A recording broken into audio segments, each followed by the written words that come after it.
Okay, mag-install tayo ng ceiling fan na mayroong ilaw. So bali yung nakikita niyo yung kanyang bracket holder. Ito naman yung kanyang mga accessories. Inuna ko na nga pala ikabit yung yung pinakang holder niya. Tsaka sinigurado ko na talagang matibay yung yung pagkakakapit niya doon sa ceiling. Bali nilagyan ko pa sa taas ng ceiling. Nilagyan ko pa siya ng ng pampatibay.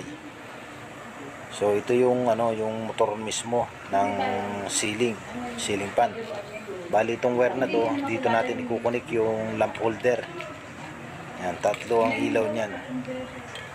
So mabilis lang naman yung connection niyan kasi may kasama na siyang connector.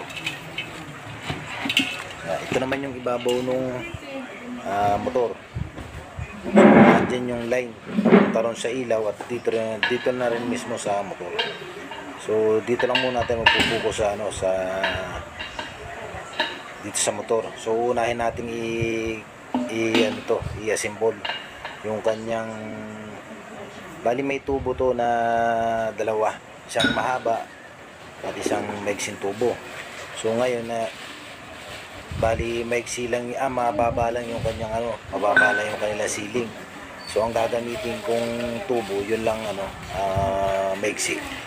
Bali doon natin padadaanin yung kanyang wiring yung sa line. Yan. So focus muna tayo dito. So bali itong kanyang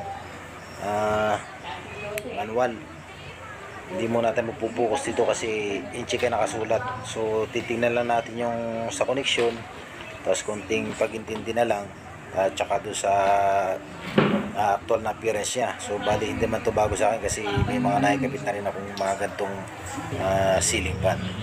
So mamaya ito kakabit natin, itong kulay itim na to na kudrado, yung hawak-hawak ko, yan yung magiging pampatibay o holder doon sa pero mamaya pa natin ikakabit yun. Unahin muna natin itong kanyang mga accessories katulad nito.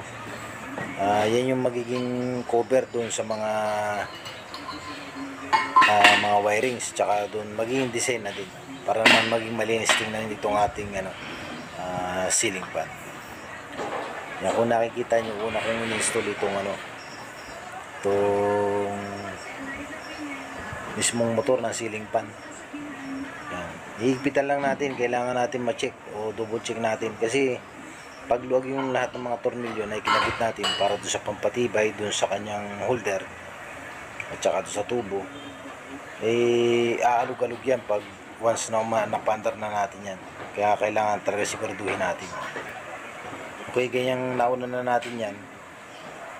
Ang susunod naman natin itong mga LEC. Ito naman yung yung kanyang holder ng LEC.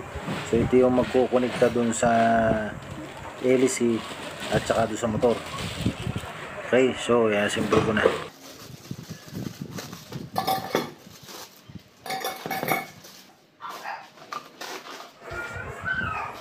Bali tatlong tornilyo lang to.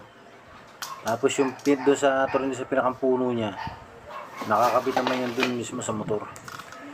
So kailangan din lagyan natin ng washer. Kasama naman lahat dito ng mga tornilyo. May kasama na siyang washer na goma.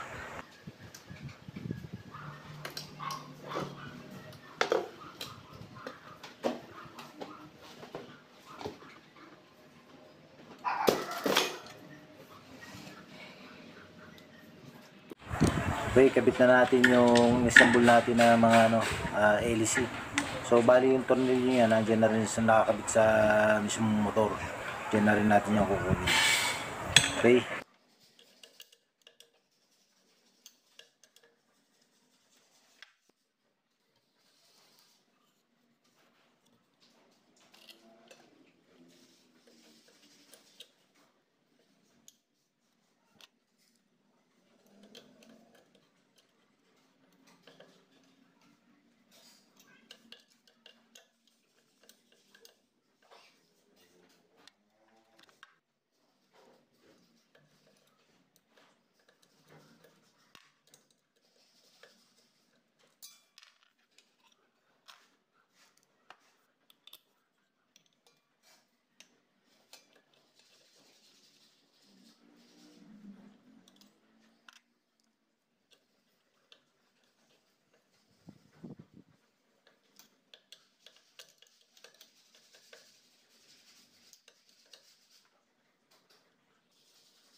Okay, tapos na tayo dun sa mga LC.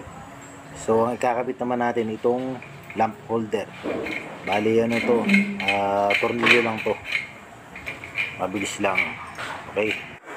Dalawang wire lang yan dito sa lamp holder. So dito natin ikukonekta yan sa may naka-out na dalawang linya rin galing dito sa motor para doon sa ilaw.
Okay, dito naman tayo sa magiging supply niya. So bali tatlo yung naka-out na wire dito.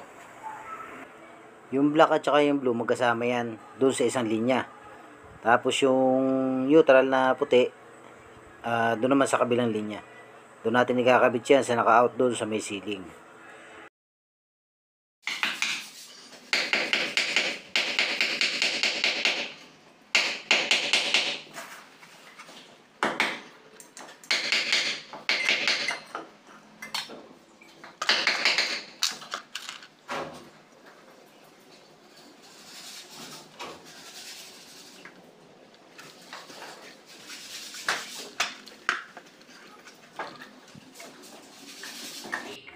Okay, dito sa lamp holder yung kanyang bukilya. Meron niyang laknat na siyang magpapatibay dun sa ating ano. Ay kakabit ng itong bubog na paglalagyan ng ilaw. So siya mismo yung magsisilbing lock ang patibay.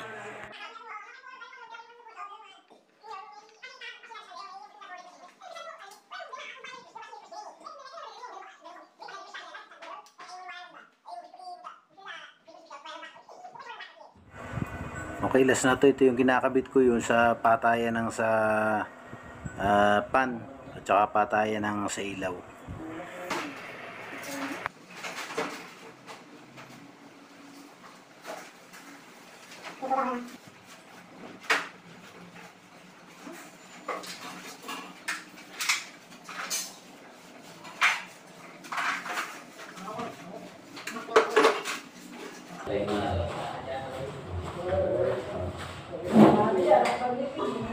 Okay na.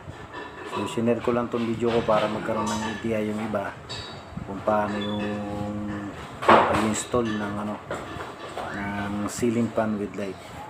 Okay, salamat po sa inyo.